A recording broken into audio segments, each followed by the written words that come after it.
آج کا ہمارا عنوان ہے کشمیر سے جڑا جنوبی ایشیا کا امن۔ موجودہ حالات کا جائزہ لیں تو بخوبی علم ہوتا ہے کہ جہاں مقبوضہ کشمیر میں برسوں سے انسانیت اور امن کی دھجیاں اڑائی جا رہی ہیں، وہیں جنوبی ایشیا کا امن بھی داؤ پر لگا ہے۔ جنوب ایشیا میں متنازع علاقہ کشمیر، بھارت اور پاکستان ملا کر کل رقبہ کا 79% جبکہ کل آبادی کا 85% بنتا ہے۔ ان علاقوں میں تصادم کا مطلب جنوبی ایشیا میں تصادم ہے، جس سے جنوبی ایشیا تو براہ راست اس کی ہولناکیوں کا شکار ہوگا، مگر جو ممالک آج اپنے تجارتی مفادات کی بدولت کشمیر کے تنازع پر بات کرنے سے کتراتے ہیں، تصادم کی صورت میں ان کے مفادات بھی بری طرح متاثر ہوں گے۔ جنوبی ایشیا میں موجود پاکستان اور بھارت اسی بڑے تنازع کی وجہ سے آج معاشی لحاظ سے دیگر ہم پلہ ممالک سے بہت پیچھے ہیں۔ بجٹ کا بڑا حصہ دفاع پر خرچ ہونے کی صورت میں دیگر شعبۂ زندگی میں بہت پیچھے رہ گئے ہیں۔ مانتے ہیں کہ دنیا میں امریکہ، روس اور چائنا سمیت دیگر ممالک بھی دفاع پر خرچ کرتے ہیں، مگر وہ معاشی لحاظ سے ہم سے کافی بہتر ہیں۔ پاک بھارت تقسیم کے وقت جہاں دیگر ریاستیں اپنے مذہبی جکاؤ کی بدولت پاکستان اور بھارت کا حصہ بن رہی تھیں، وہیں مسلم اکثریتی ریاست کشمیر بھی پاکستان کا حصہ بننا تھی۔ تاہم کشمیری مہاراجہ ہری سنگھ ایک آزاد ریاست کو ہی قائم رکھنا چاہتا تھا۔ راجہ کے خلاف لوگوں نے بغاوت شروع کر دی۔ راجہ نے طاقت کے استعمال سے بغاوت کچلنا چاہی، مگر حالات خاصے بے قابو ہو چکے تھے۔ پاکستان سے کچھ قبائلی پشتون اور دیگر گروپ بھی باغیوں کی حمایت میں کود پڑے۔ باغیوں نے موجودہ آزاد کشمیر کے علاقے پر کنٹرول حاصل کر لیا تھا۔ راجہ نے اس بغاوت کے خاتمے کے لیے انڈین فوج کی حمایت حاصل کرنے کی تگودو شروع کر دی، مگر بھارت نے راجہ سے مطالبہ کیا کہ اگر راجہ بھارت سے الحاق کر لے تو انڈین آرمی راجہ کی مدد کے لیے کشمیر پر قدم رکھے گی۔ تاریخ کے مختلف پہلو ہیں۔ بعض کے نزدیک راجہ نے الحاق نہیں کیا، بعض کے نزدیک راجہ نے بہلاوے میں آ کر بھارت کے ساتھ الحاق کر لیا تھا۔ بھارت نے اپنی فوج کشمیر پر اتار دی۔ یوں 1947 کی پہلی پاک بھارت جنگ ہوئی۔ یہ جنگ 1948 کے آخر تک جاری رہی۔ اس کا اختتام ایک لائن کے ساتھ ہوا جسے لائن آف کنٹرول کا نام دیا گیا۔ تاہم شملہ معاہدہ میں 1965 اور 71 کی جنگوں کے بعد دونوں ملکوں کے مابین لائن آف کنٹرول کو قائم کیا گیا۔ بھارت نے جب معاملہ ہاتھ سے نکلتے دیکھا تو اقوام متحدہ سے مسئلہ کشمیر کے حل کے لیے رجوع کر لیا۔ اقوام متحدہ نے کشمیر کے مستقبل کے حق میں قراردادیں منظور کیں، جس میں کشمیریوں کو استصواب رائے کا حق دیا گیا۔ تاہم ایسی کوئی رائے شماری نہیں ہوئی۔ پاکستان نے مسئلہ کے حل کے لیے اپنی کوششیں جاری رکھیں، تاہم بھارت اور عالمی برادری ٹال مٹول سے کام لینے لگی۔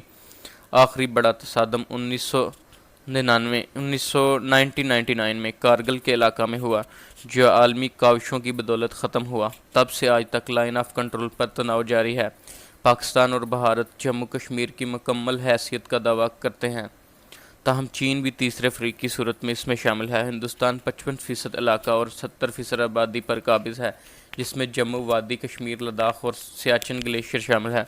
پاکستان 30% علاقے کو کنٹرول کرتا ہے، جس میں آزاد کشمیر اور گلگت بلتستان شامل ہیں، جبکہ چین 15% حصے پر کنٹرول رکھتا ہے، جس میں زیادہ تر غیر آباد وادی شاکسام اور اکسائی چین کا علاقہ ہے۔ بھارت کشمیر کو اپنا اٹوٹ انگ قرار دیتا ہے، پاکستان اسے اپنی شاخ قرار دیتا ہے، جبکہ چین اپنے زیر منتظم علاقہ کو اپنا حصہ تصور کرتا ہے۔ کشمیر تنازع کی بڑی وجہ پہاڑوں میں گری اس حسین وادی سے نکلتا پانی بھی ہے، جو دونوں ممالک میں بڑے حصوں کو سیراب کرتا ہے۔ یہ حقیقت ہے کہ بھارت آغاز میں کشمیر سے گزرنے والے پانی کو روکنے میں کامیاب رہا، جس سے پاکستان کی فصلوں کو نمایاں نقصان پہنچا۔ بعد میں اس مسئلہ کو حل کرنے کے لیے عالمی بینک کے صدر یوجین بلیک نے اپنی خدمات پیش کی۔ اسی ضمن میں 1960 میں پاکستان اور بھارت کے انڈس معاہدہ پر دستخط کیے، جس کے تحت دریائے سندھ کے 3 مغربی دریا جہلم، چناب اور سندھ پر پاکستان کو خصوصی حیثیت دی گئی۔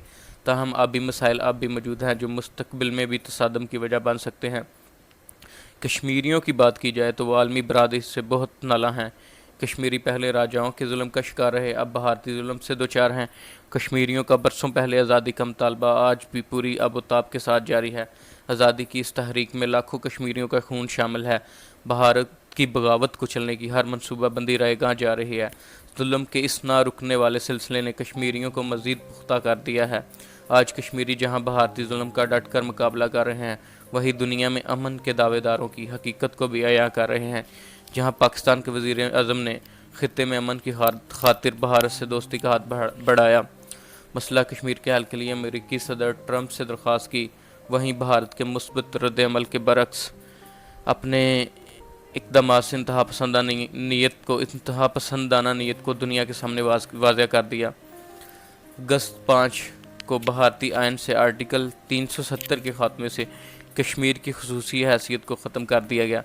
ایسا ایک قدم اٹھانے سے پہلے کرفیو نافذ کیا گیا، گورنر راج لگا کر بھارتی یونین کا حصہ بنایا گیا۔ کرفیو لگے 2 ماہ ہونے کو ہیں، لاکھوں فوجی تعینات کر کے پورا علاقہ سیل کر دیا گیا، دکانیں بند، تعلیمی ادارے بند، ہسپتال بند، مساجد بند، انٹرنیٹ معطل، لوگ گھروں میں محصور اور مظاہرین پر تشدد، متعدد مظاہرین شہید کر دیے گئے، یعنی کہ نظام زندگی معطل ہو چکی ہے۔ پاکستان کو خدشہ ہے کہ بھارت آزاد کشمیر پر دوبارہ فروری جیسی حرکت کر سکتا ہے، جس سے جنگ شروع ہو سکتی ہے۔ لائن آف کنٹرول پر دونوں طرف گولہ باری جاری ہے، جس سے آس پاس کے دیہات شدید نقصان کا شکار ہو رہے ہیں۔ بھارت کی ایٹمی استعمال کی بیانات نے دونوں ایٹمی طاقتوں کو آمنے سامنے لا کھڑا کیا ہے۔ جاپان میں ایٹمی بم کی ہولناکیاں کسی سے چھپی نہیں۔ کشمیریوں کا آج بھی یہی مطالبہ ہے کہ ہمیں حق خود ارادیت فراہم کیا جائے، جسے اقوام متحدہ نے منظور کیا تھا، تاکہ ہم مزید غلامی سے چھٹکارا حاصل کر سکیں۔ پاکستان کسی صورت جنگ نہیں چاہتا، اس لیے امن کوششوں میں مصروف ہے، جبکہ بھارت اپنی ہٹ درمی پر قائم ہے اور عالمی برادری کے بیانات کو مسترد کرتے ہوئے جنوبی ایشیا کو جنگ میں دھکیلنے کی تگ و دو میں ہے۔ جنوبی ایشیا کا امن مسلسل داو پر لگا ہوا ہے۔ ایٹمی طاقتوں کی جنگ کشمیر کے تنازع سے جڑی ہے۔ افسوس ہے کہ عالمی برادری اپنا کردار ادا کرنے میں ناکام ہے۔ کیا عالمی برادری بھارت سے خوفزدہ ہے؟ کیا بھارت سے لگے مفادات آڑے آ جاتے ہیں؟ اگر ایسا ہے تو یاد رکھیے، جنگ کی صورت میں سب دفن ہو جائے گا، مفادات